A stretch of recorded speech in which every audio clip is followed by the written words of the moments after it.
Good morning. Good morning. How are you? Great. Excellent. Wonderful. You just had to repeat the lyric from the song, didn't you, Adam? Oh, how wonderful is Adam Tygrov this morning. If you're new to Brentview, my name is Dan. I'm one of the members here, and it's good to see you. It's been a little while, and I'm excited to get the opportunity to speak this morning. It's actually interesting because I feel the nervousness that I haven't felt in a long time. I haven't spoken to a group of people in probably like this, in this context, in probably 3 years. So it's a really interesting moment for me emotionally, what's going on internally. I care a lot about you, and I'm excited to bring a word, hopefully, that will bring encouragement to you, but also challenge. I'm also excited that there are people here because it's the long weekend. And I was wondering if anyone would show up. And I was like, I'm the relief guy. I'm the guy that Kurt's like, hey, I'm going to go on vacation. Do you want to speak? I'm like, yes. What weekend? And he actually let me choose the date, so I'm kind of throwing him under the bus, but that's not really fair. So if you have your Bibles, I would love for you to open them up to John. We're in the book of John, and we've been in this series called Criticizing Jesus. And I've enjoyed it. I've some of the weekends I haven't been here watched online. Some of them I have. And we've been talking about this whole concept of those who are critical of Jesus. But I want to start with just an illustration. I don't know about you, but I have a particular way in which I like to do things. So is anybody in the room, like you walk into a kitchen maybe, and you see dishes in a certain contraption, and you go, that looks wrong. Does anybody feel that? Like there's a way, how many of you know there's a way to load a dishwasher?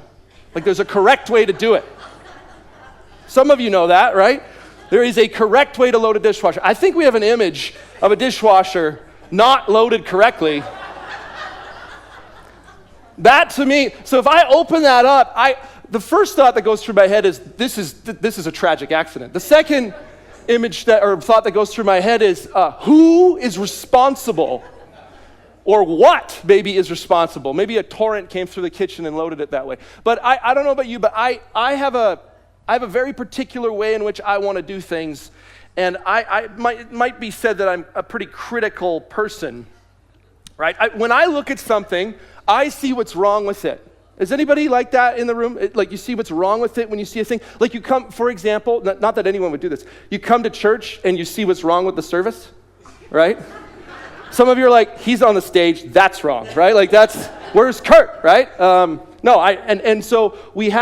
I do, and maybe you're like this, and not everyone's like this, but we have this propensity to look at the world and see where the gaps are, see what's wrong with it, what's not working. And sometimes when we look at people, when we're interacting in relationships with one another, we see what's wrong with the person in front of us, right? Very easily. Or maybe you look in the mirror and you see what's wrong with you. And sometimes I think I could be said I'm critical at best and a critic at worst. So that's a bit of a confession. And we've been in this series where we've been talking about criticizing Jesus, and we've been looking at these stories where people have criticized Jesus, and usually this group of people comes from one general group of people. What's that group of people? Does anyone know? The Pharisees, right? Which is a horrible name. There's the Sadducees. They were the more depressed Pharisees, right? Or something like that, right? But the point is we were looking at these, and the Pharisees and the Sadducees, just to be like clear, they were the religious leaders at the time. So if you didn't know that, it's important to understand that when Jesus was being criticized, he was usually being criticized by people whose job it was to be critical. Their job was to be critical about what was happening in their culture and society, right? And really, in many ways, he's talking to those who would be doing the right thing. And most of us, I think, in this room, maybe some of you wouldn't, but most of us who've grown up in church or been in church for a long time, would, I think of ourselves very much like people who are doing the right thing. So in many ways, what Jesus is interacting with are a group of people just like us, just like me. Because when I see a dishwasher torrent, I know there's a right way to do it, and I know there's a wrong way to do it. And sometimes I get a little mad about it. So Kurt, he put a nice definition up in the first, I think it was the second week actually, about what criticism does. And I just want to throw this up there. It says, criticism reinforces our preconceived ideas and agendas. We're going to talk a lot about criticism near the end of this talk. But I want to start in a story. So if you have a Bible, if you don't, we're going to throw the text up behind you. This is in John 5. And this is the story called The Healing at the Pool. So if you're new to this whole conversation, Jesus is on his way. He's teaching, he's preaching, he's performing miraculous signs and wonders. He's getting the attention of the people he's with, right? And they're paying attention to him. And so he comes to this pool, and this is what happens. So this is verse 1 of chapter 5. Sometime later, Jesus went up to Jerusalem for one of the Jewish festivals. It's like Montreal. They have lots of festivals in this culture, right? Now there was in Jerusalem near the sheep gate a pool, which in Aramaic is called Bethesda, and which was surrounded by 5 covered colonnades. Here a number of disabled people used to lie: the blind, the lame, the paralyzed. One who was there had been an invalid for 38 years. 38 years. It's a long time to be somewhere. When Jesus saw him lying there and learned that he had been in this condition for a long time, he asked him, "Do you want to get well?" "Sir," the invalid replied, "I have no one to help me get into the pool when the water is stirred.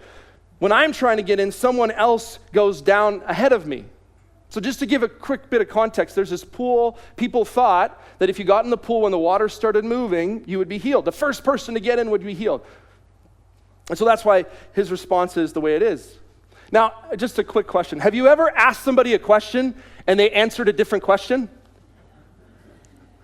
Right, like, do you want to get well? That's what Jesus, do you want to get well? Which is, by the way, a little bit of an odd question, isn't it? It's like he's sitting by a pool, hoping to get well. It seems he's in the place where all these people who want to get well are, and Jesus comes up and asks him a very interesting question, and it's a yes and no question. But what do you notice about his response? His response is full of this sort of, I'm trying. I've been here for 38 years, but I can't.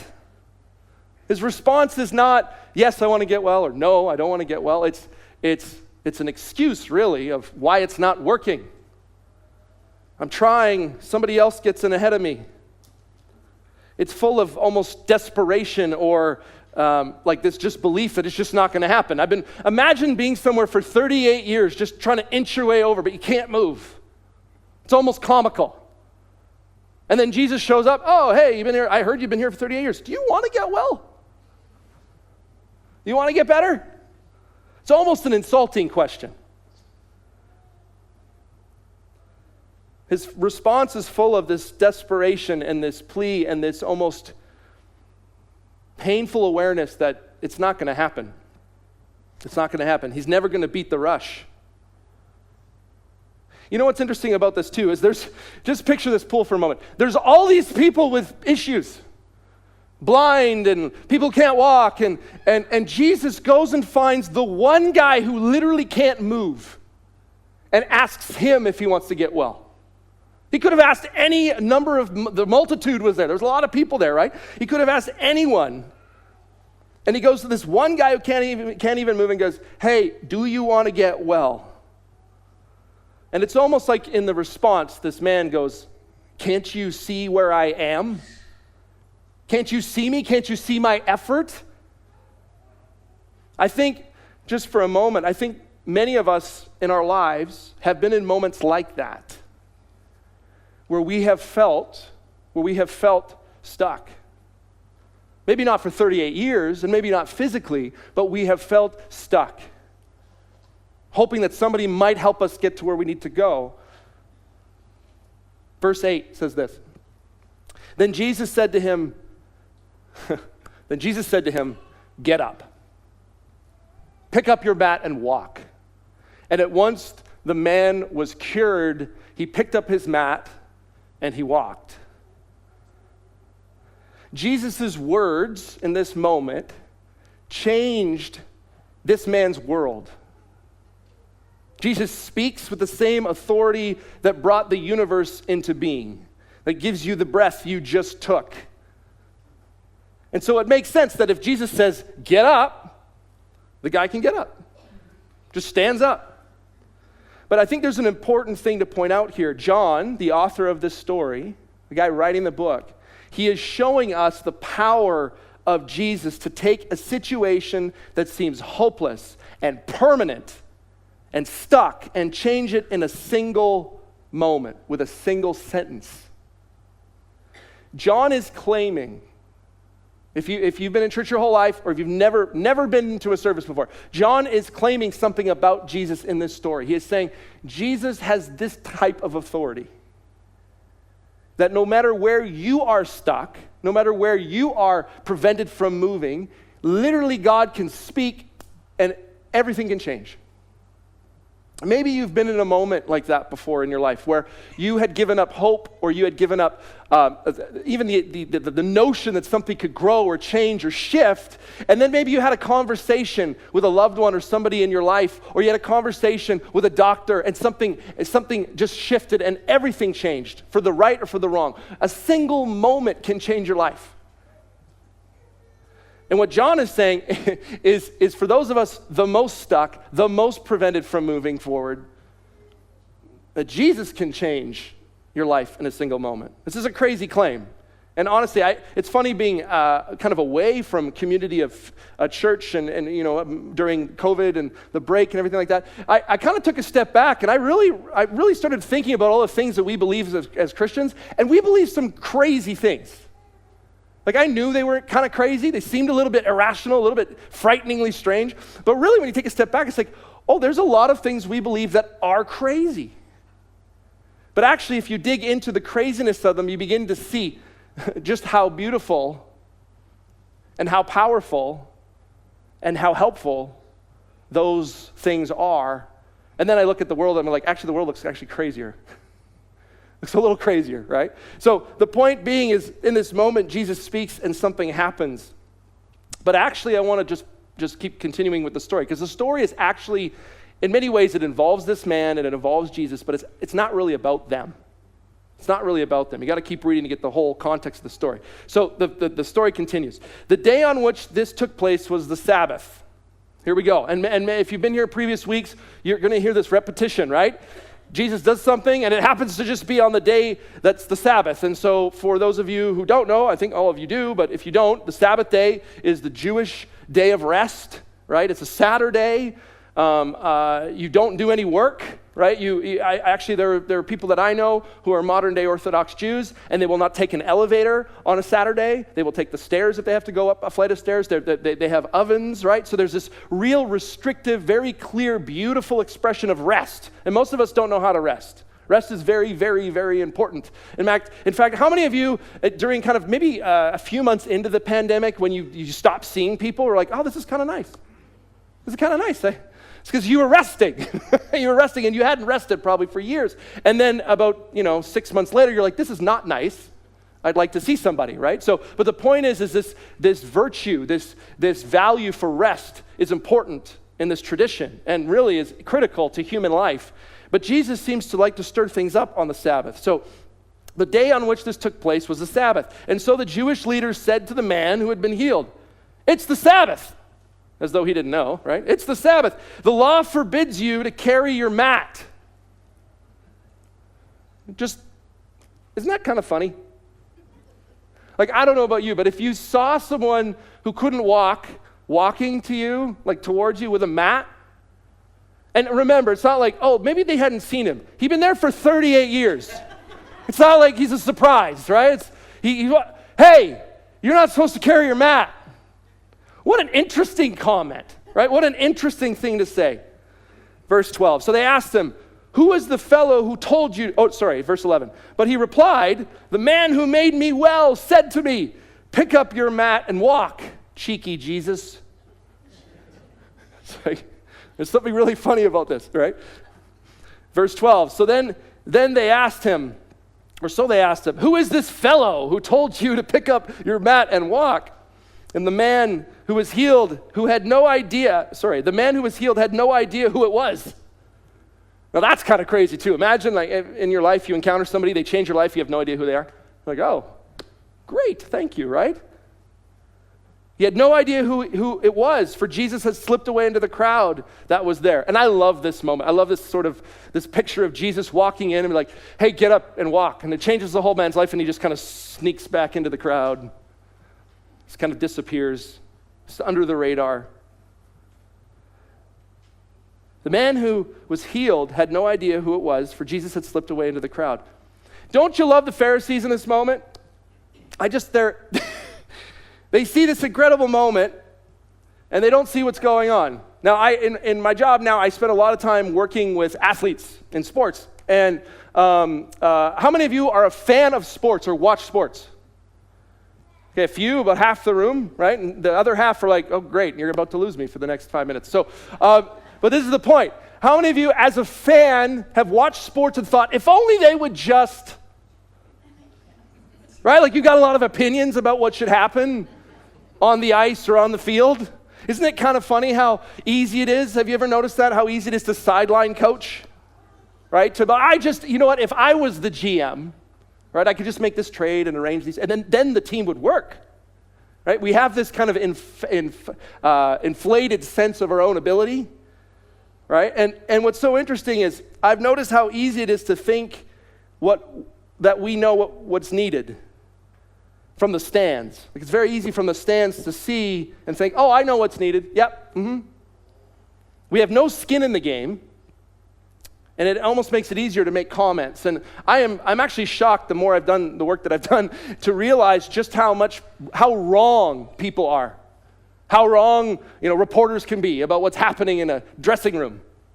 They can literally be saying the opposite of what's happening, and people think it's true. It's fascinating just how wrong we can be. Critics sit in the stands and comment about those playing the game. They're not doing much for this guy in the situation.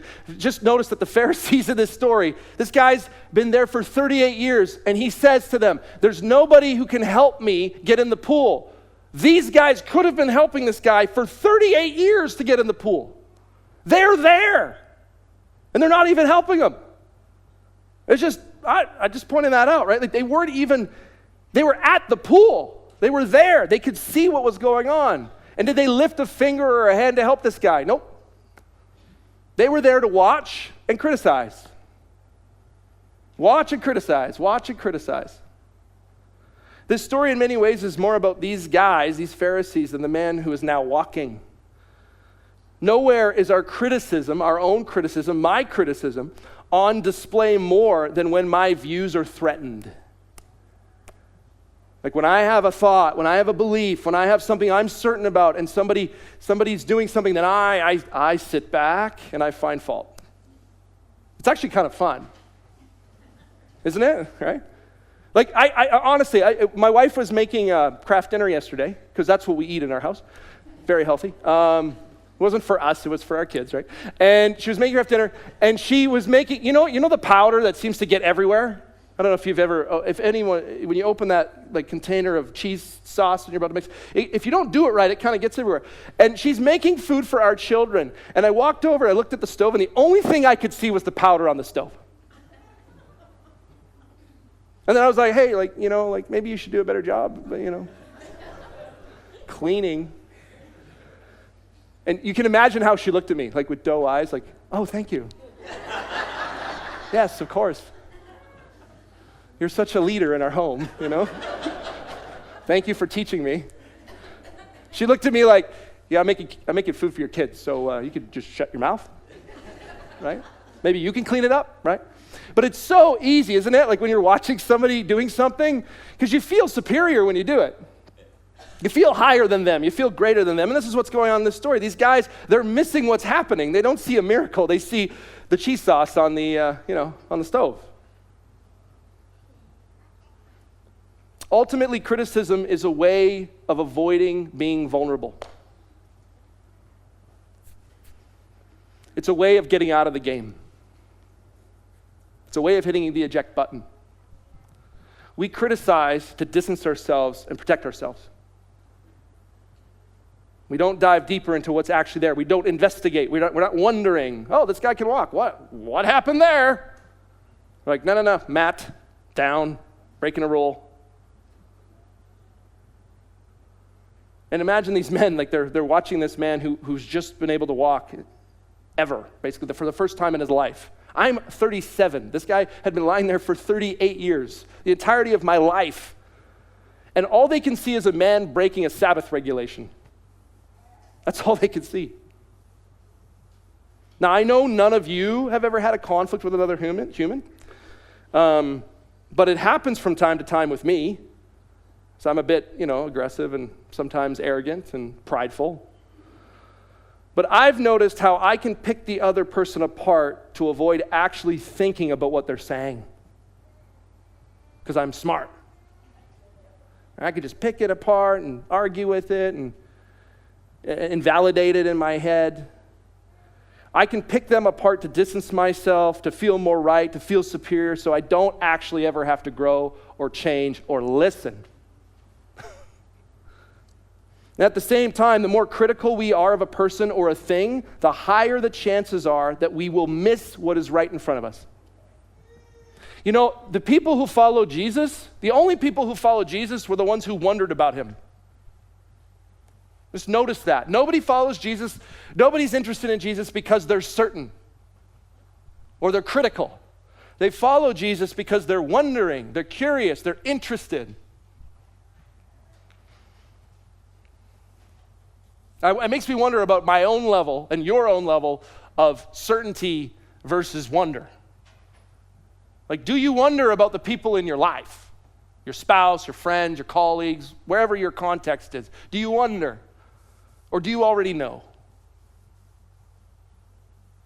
This man was healed, and the only thing they could comment on was the map. When you criticize something, you don't see it accurately. When you criticize something, you don't see it for what it is. You're missing a lot of details. You're missing a lot of what's actually happening, and you might actually miss a miracle. Like, I think about this like a parent telling kids to quiet down. Sometimes I'll hear my kids, and they're upstairs, and they're making a lot of noise, and I'm like, hey, you guys be quiet, because I'm assuming two things. One is they're fighting, and they're probably going to break something that I like up there, right? And every once in a while, my wife, Laura, will lean over, and she'll be like, hey, they're having fun. You're telling them to stop having fun. Listen. Listen to what's happening. I'm not listening. Hey, shut the joy down, please. Right? Because I know, I'm critical. I'm not coming into this moment wondering what's happening. I know what's happening. They're breaking my TV. Now, sometimes it is fun to break my TV, and I'll give it that. Sometimes the joyful sound could be a negative thing, but usually it's not. You can't criticize something. You cannot criticize something and understand it at the same time. Doesn't work. Critical thinking skills and criticism are two different things. And that's another sermon. But for now, when we have a critical spirit, we do not see the world as it is. We'll see it as a distorted view of what we think is true or not true. And in doing so, we don't actually see the world at all. We don't see people at all. Verse 14. This is the end of the story. Later, Jesus found him at the temple. This is the man he healed. Later, he found him at the temple and said to him, see, you are well again. I just love that. It's like the guy's, he's probably dancing, doing a little this, like, I can move, right? See, you're well again. He's like, yeah, I am. Now, he says something interesting. Stop sitting or something worse might happen to you. Now, I kind of wonder if that's a joke sometimes. It might not, it's probably not, but it's an interesting thing to say, right? Like, stop sitting or you might, right? And in that culture, you should understand this, hopefully. In that culture, they did equate, if you do things that aren't good, you'll end up with bad outcomes, which in our world, we call that wisdom, right? Like if you go lie down on train tracks, you might get hurt, right? If you cheat on your spouse, that might destroy your relationship. So there is truth in what Jesus is saying, but it's just kind of an odd thing to say in that moment, right? There's other stories related to that in the New Testament that we don't have time to talk about, but it's an interesting dynamic, this whole if you sin, you get hurt thing. And then verse 16. So because Jesus was doing these things on the Sabbath, the Jewish leaders began to persecute him. There's that familiar refrain, right? In his defense, Jesus said to them, my Father is always at work to this very day, and I too am working. For this reason, they tried all the more to kill him, Not only because he was breaking the Sabbath, but he was even calling God his own Father, making himself equal with God. This is really important. If you don't know who Jesus is, you've heard his name, you've heard him talked about, right, from people. The question you really need to wrestle with is, who does Jesus claim he is? And John is pointing this very clearly out. Jesus is claiming to be God, which either makes him crazy or maybe he's telling the truth. Maybe he's telling the truth. And if you're a religious leader and you have power, you do not want to give that up. So anyone who shows up and goes, hey, you know all those laws that came from God? Well, I am God, and I know actually what they're about, and you don't. I know how to load the dishwasher better than you do, actually, because I built Bosch. Right? I created the company. Right? That's the dynamic going on here. I'm the great inventor. You were just reading the operating manual thinking you knew everything about it. But actually, if you pull these screws out, there's a whole other compartment you didn't know about. And so no one likes feeling stupid. And so they gather together and they plot to murder him, which is probably not what you do when you feel stupid. But you can kind of connect with it, can't you? A little bit. I think the point that's being made in this story is kind of obvious at first. A man is healed after being stuck in a place for 38 years. He is well, and all the righteous people, all the religious righteous people, all they can see is a violation. But why is really the important question. Now, Jesus is setting this guy up to make a greater point at this moment. You know, Jesus could have said, hey, get up and walk. Why did he add the mat part? Because he knows exactly what he's doing. He's setting this whole thing up. He knows exactly what's going to happen next. He knows the religious guys are going to see him holding the mat. He knows the regulations. Cheeky Jesus. He's doing this on purpose. He's stirring things up because he wants to reveal the state of our hearts. He wants to reveal the state of the hearts of these men in this moment, these people in this moment. And I'm really thankful he did. I'm really thankful we have this story. For the purposes of the rest of the talk, I don't want you to put yourself in the story as the guy who got healed, although some of us need that. We need God to speak and change our lives on an instant. I don't want you to put yourself in as a disciple even, following Jesus. I want you to put yourself in the position of a Pharisee, because that's probably who we really are at our worst moments. Those who saw a healing and a miracle and don't see it at all. Because we all have moments, being the critic, where we do not see clearly as we think. Like, what happens when we are criticizing something? Critics pick things apart. And I will never forget a conversation I had with my wife about 7 years ago, where we were arguing, and she literally said this to me: you are picking me apart, and I'm afraid there's going to be nothing left. And thank God she said that to me. Because in that moment, I was awakened to what I was doing in my relationship with my wife.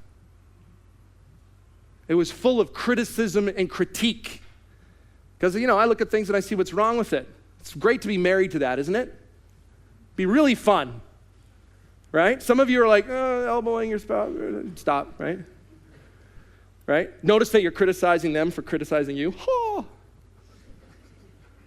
Right? So you should really hear this. It's like, well, you know that you're doing the same thing right there, right? Right? We all do this. We pick people apart until there's nothing left. Thankfully, Laura, there's a lot of grace in her for me, and she continues to forgive me in moments like this. To be critical, hypercritical, fault-finding means to be inclined to look for and point out faults and defects.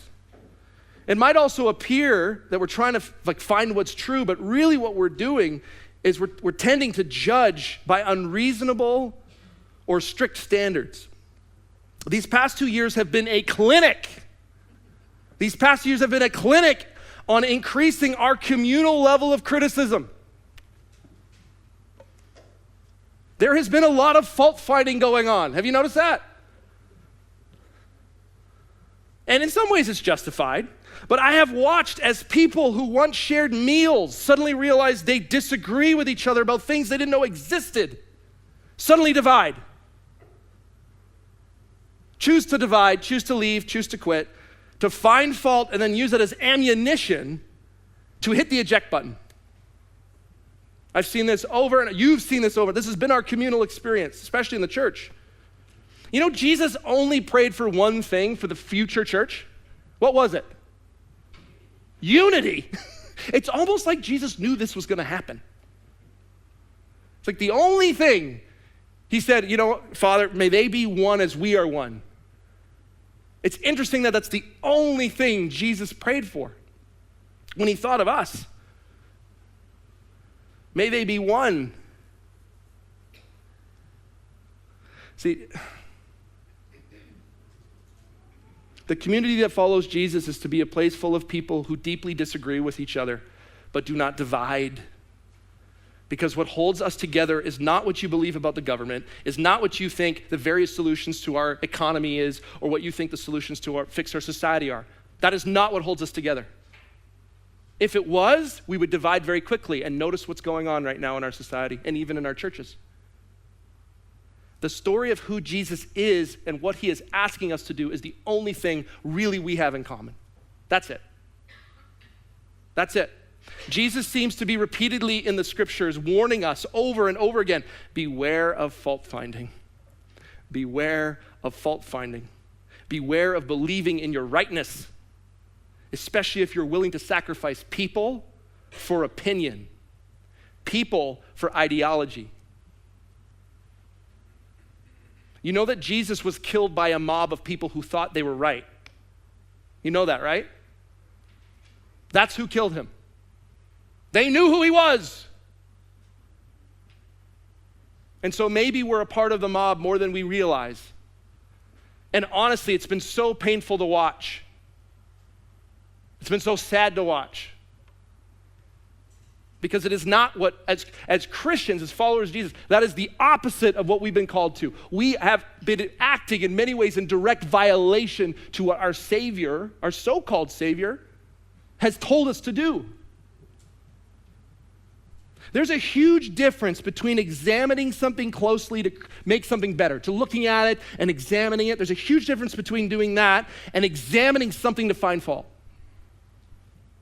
See, one is rooted, the act of that is rooted in courage. When you're looking at something, hey, I'm trying to improve this. I want to see how we can make this better because I'm on the field. I'm not in the stands. I'm not fault finding. I'm trying to create something more beautiful with you and my relationship or with this community, right? And the other act is rooted in fear. It's rooted in, I'm right, you're wrong, get away from me.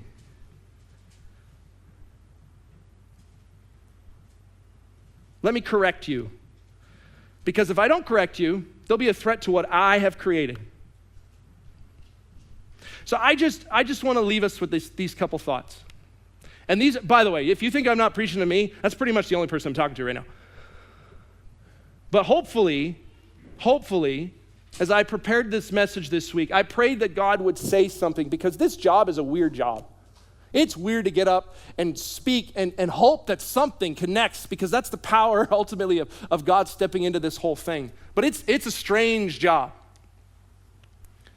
I just started thinking about what our world needs more now than ever since this whole mess of a pandemic and COVID and more divisiveness has just creeped into even our churches and our communities and our friendships, right? I've just wondered, and I was imagining, just for a second, imagine a world where we spent more time in rooms with others we disagreed with and didn't have a scowl on our face. That's called marriage for most people. Right? Like honestly, if we go to the logical conclusion of where this is all going, no one should be married anymore because you disagree with them. But the dishwasher especially, right? But imagine if we didn't have the scowl on our face where we weren't fault finding, but rather seeking to serve and love the other person in the room. What if we were both doing that?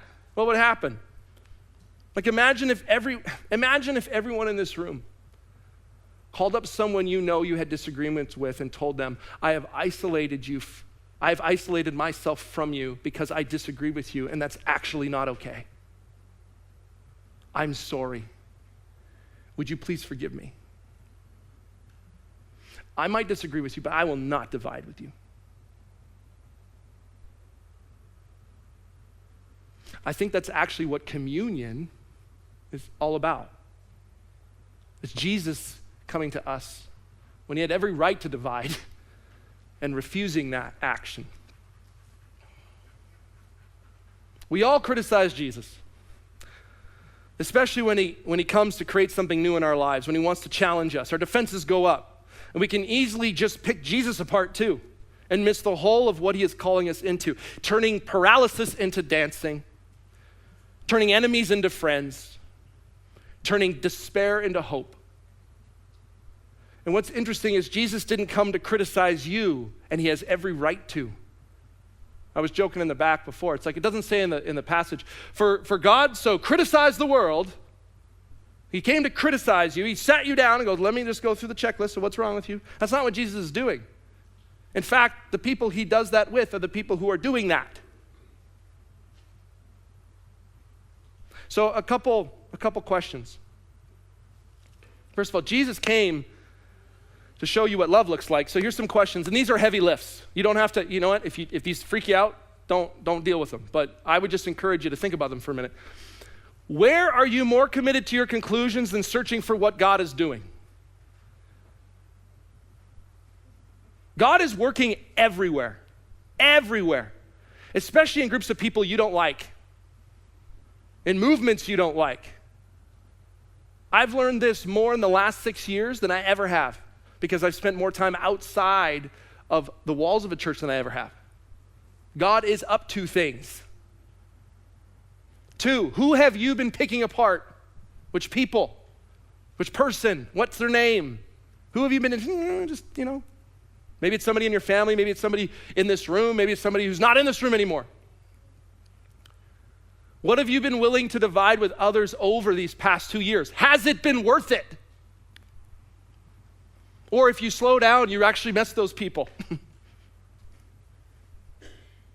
Was it Jesus or was it something else? Something worth less?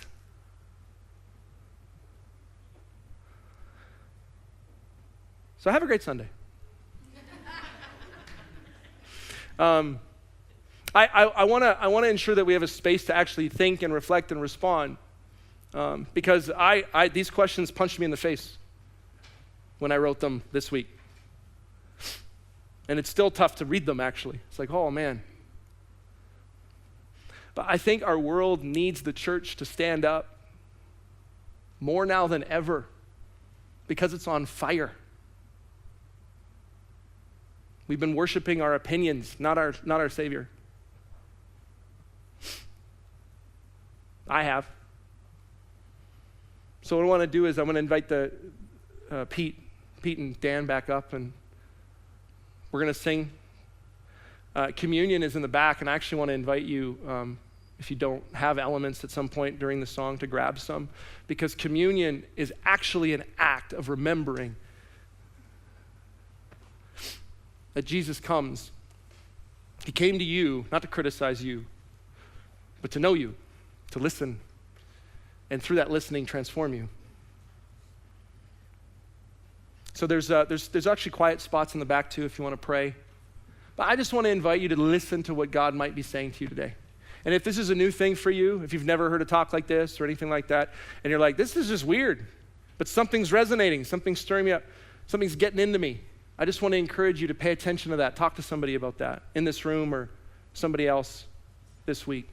God is always working, and it's a privilege and an honor to get to spend some time with you this morning. So let me pray. God, man, it's easy to avoid you sometimes, and it's easy to spend time distancing ourselves from things that are challenging. And I confess that I've done that a lot. And so I pray that this church, Brentview particularly, but the church globally, would be a place where we would put Jesus before anything else. We would put Jesus before division over things that are worth less. We would put Jesus and love and connection and restoration and the call of what it means to be a disciple above what we think the government should do. We would put Jesus at the center, because at the end, all we're going to have is you anyway. So may you speak, Holy Spirit, may you speak to our hearts and our minds. May you move now. as we transition into response. And as we go into the week, like may we notice who we miss. In your name, Jesus, powerful name that has the power to raise a man from the ground and allow him to walk again. Amen.